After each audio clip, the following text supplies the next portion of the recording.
¿Qué tal, compañeros? ¿Cómo están? En esta lista de reproducción lo que vamos a hacer es platicar sobre las derivadas parciales. Para este punto ustedes ya tuvieron que haber visto la lista de reproducción de derivadas, ya saben derivar, saben utilizar las fórmulas de derivación y ahora lo que vamos a hacer es aplicar esas fórmulas de derivación pero en las derivadas parciales, o sea, en funciones de n variables.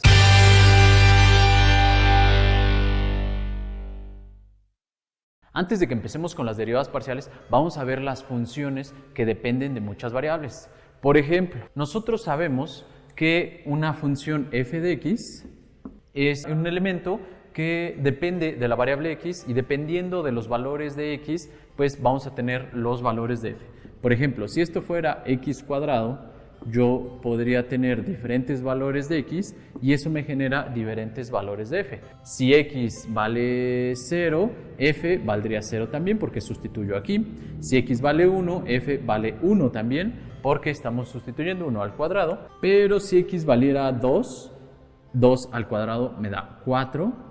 Si valiera 3, tendría 9, 4, 16 y así tendríamos el comportamiento de f dependiendo de los valores que tenga x. Si graficamos nosotros esto, pues tendríamos una cosa por el estilo y si hubiéramos sustituido valores negativos, pues ya generamos la gráfica de la función que es una parábola. ¿A qué vamos con todo esto? En forma matemática eso ya lo entendemos muy bien, pero luego nos perdemos un poco y no entendemos que las funciones representan fenómenos de la vida cotidiana.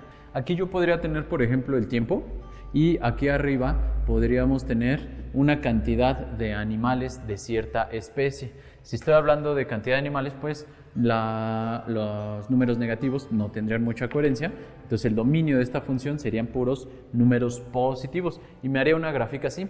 O sea, yo tendría una función a del número de animales de cierta especie que depende de t y sería igual a t cuadrada. Algo muy similar a lo que tengo ahí, pero ya aterrizado a algo ya más específico. Dependiendo del tiempo en el que te encuentres, tú vas a tener una cantidad de animales distinta.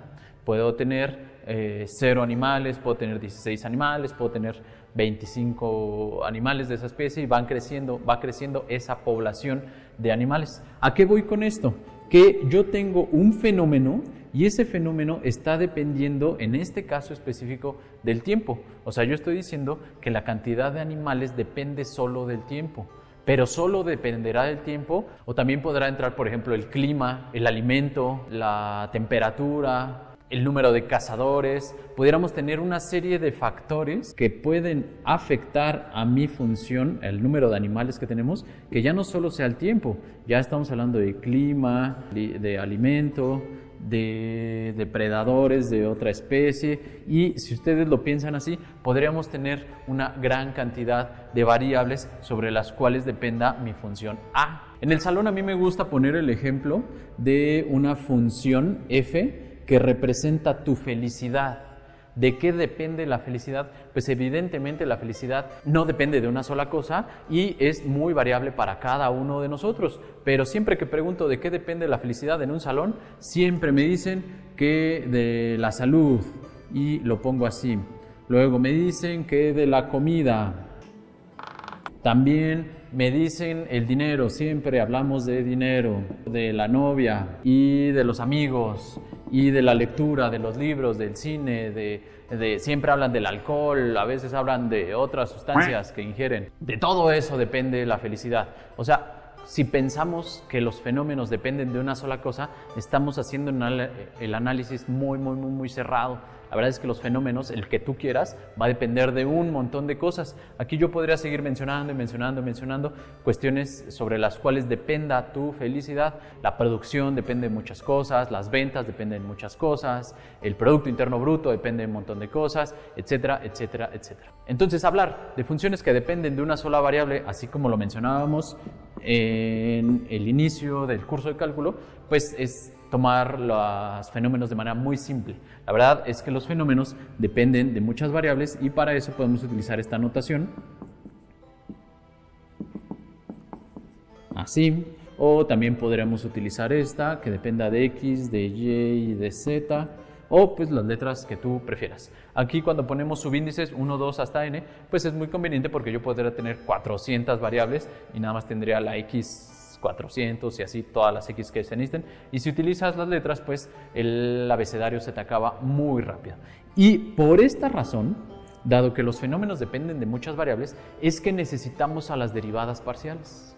Una derivada parcial lo que va a hacer es analizar la variación de mi función cuando una de sus múltiples variables se mueva. ¿Qué es lo que pasa cuando varía z? ¿Cómo afecta z a mi función f?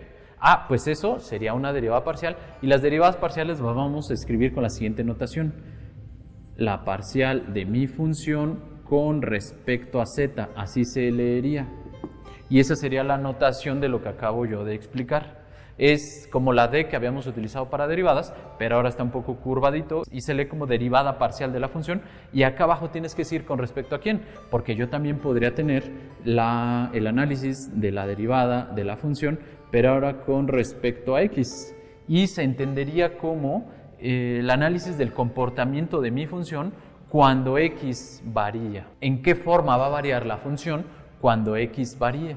Y así como lo estamos mencionando, si lo pensamos y decimos, bueno, si yo quiero ver qué le pasa a f cuando varía x, estas dos deberían de mantenerse quietas, porque si también se mueven, entonces no puedo ver el comportamiento de la variación de f cuando varíe x si las demás se siguen moviendo. Eso de mantenerlas quietas va a significar mantenerlas constantes, y esa es la base de la lógica de las derivadas parciales. Cuando derives con respecto a una variable, todas las demás variables de la función se mantienen constantes. Otra notación que podríamos utilizar para la derivada parcial va a ser esta, con subíndice, la función y un subíndice, y para este caso tendríamos algo así. Y pues eso sería una introducción a las derivadas parciales. Tengo funciones que dependen de muchas variables, quiero saber cómo se ve afectada la función cuando varía una de ellas, pues todas las demás se mantienen constantes.